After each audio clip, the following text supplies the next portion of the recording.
NBA Playgrounds is the spiritual successor to the popular arcade basketball game NBA Jam. This $20 digital title brings back the arcade gameplay to the PS4, Xbox One, Nintendo Switch, and the PC. I've been playing the Xbox One and the Nintendo Switch versions for the last few days, so here's my review based on those experiences. NBA Playgrounds has 3 game modes in total: Exhibition, Tournament Mode, and Online Matches, but depending on the platform and when you buy the game, these may be different. You see, the Nintendo Switch version of NBA Playgrounds won't have the online option at launch. This will be patched in a few days after launch, no specific date given. Additionally, an online version of the tournament mode will be missing at launch from all versions of the game. This will eventually come via an update as well. So right off the bat, there's some limitations with this title that I've wanted to clear up, so now here's what you get to play at launch at least. The exhibition mode is essentially a custom game match where you can change up the rules of the game, such as how long each match is, the score limit, the AI difficulty if you're playing against a computer, and the ball you get to play with. You can also play with up to 4 players locally, that's including the Switch version too, without any hiccups in the gameplay quality. If you wanted to be the person that brings 4 Joy-Cons and a Nintendo Switch to the party, you could totally be that person. As someone that dabbles with the arcade sports games more than the simulation sports games like the 2K series, I found that NBA Playgrounds is a pretty easy game to learn how to play. During a match, you'll get a little gauge at the top left of the screen that fills up with points as you score and land cool trick shots. When it fills up, you can get a power-up that can completely change the turn of the game. For example, you can get an electrifying basketball that increases the chances of a shot being made, or a power-up that doubles the points for a given shot. Games are done in a 2v2 style matchup where one person can control both players or switch between them, or 2 human players can control each member of the team. Basic basketball moves you'd expect are in the game, like dunking, shooting, stealing, and alley-ooping. You can even push players down, although that causes your power-up gauge to drop down.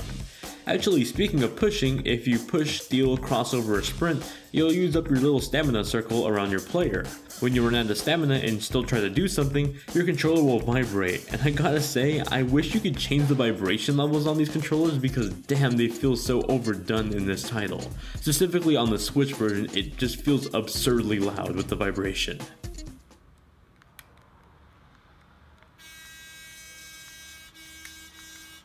The roster of characters you can play as spreads across the spectrum of classic all-stars and present-day players of the game too. Characters are collected and earned like a trading card system. Every match you play raises up an XP gauge that when it fills up will give you a new card pack to open. Each character has their own stats that can be broken down into 3 categories such as attack, defense, and other. Looking at these stats, you can gauge how each of the players will do in a match at specific things like dunking abilities and blocking abilities. These characters can even be upgraded the more you play with them over time, earning their own little level up system with their own XP gauge similar to the card opening system.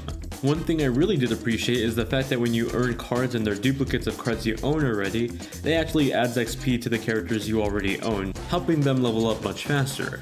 Now the other game mode in Playgrounds is Tournaments. This is like the arcade or story mode for Playgrounds. There's a total of 6 tournaments consisting of 4 matches in total per tournament. These matches take place all around the world from New York to all the way over in Tokyo, Japan. The setting of each court looks nice and aesthetically matches the location of each tournament down to the music. The commentators for these matches are quirky and fun. I wouldn't say they're as great as the ones in NBA Jam, but I enjoyed their presence enough to never turn them off so far. Lastly, the online mode is pretty simple for the moment. You can't play head-to-head against players on your friends list. Currently, the only way to play online mode is to play matches using the leaderboard system via ranked matches. The online friend match option is coming at a later date for all the platforms, and basically an online option at all is coming to the Switch at a later date as well. Since I did have both a quote-unquote home console version of the game and the Switch version of the game, I wanted to compare the two and see if I noticed anything different. I did notice that the Xbox One version looks sharper than the Switch version if you look at the smaller fine details if they're paused literally side by side. The more notable difference while playing the game are the colors in the game. On the Switch version, visuals look darker in contrast, while on the Xbox One version, things look a bit highly exposed. Other than that, I didn't really notice a major change between the home console version and the Switch versions, and even the smaller details I had to have a side-by-side to really notice a change. When switching between the dock and the portable mode on the Switch, a downgrade in resolution happens. It's not as bad of a downgrade in the resolution as, let's say, like a game like Snake Pass on the Switch, but it is noticeable. Overall, NBA Playgrounds is a fun but flawed package, at least at launch. I've been enjoying NBA Playgrounds playing against AI, my roommates, and random people online. However, I don't see myself playing this game for too long. If all the content that's missing at launch was here, I feel like it'd still be a little bit lackluster in terms of what the content is in this game for $20. However, at launch, this game is missing an entire online mode on the Switch and an invite system for the online mode on the other platforms. Essentially, it's missing one of the biggest attractions of this game, playing with your friends online who aren't around you. Unless you're a diehard NBA Jam fan that just wants to play against randoms online or AI, I would hold off on picking up NBA Playgrounds at least until the rest of the content gets added in. At the moment, it's a pretty bare bones package and the charm of it is starting to wear off pretty quickly. I will say I do appreciate that the developers didn't force upon the player microtransactions, but had they did add microtransactions and they lacked the content, I'd be pretty pissed off anyway. I'll leave a pinned comment down below underneath the like button letting you guys know if an update or patch has come out for the Switch version or any of the other versions, just to let you guys know if that has come out since this review is going live before the game publicly comes out. As always, if you have any questions about the game, feel free to ask me in the comment section below or hit me up on Twitter at Luis_GVN. Get yourself subscribed if you're not already to be notified whenever I release more video reviews just like this one.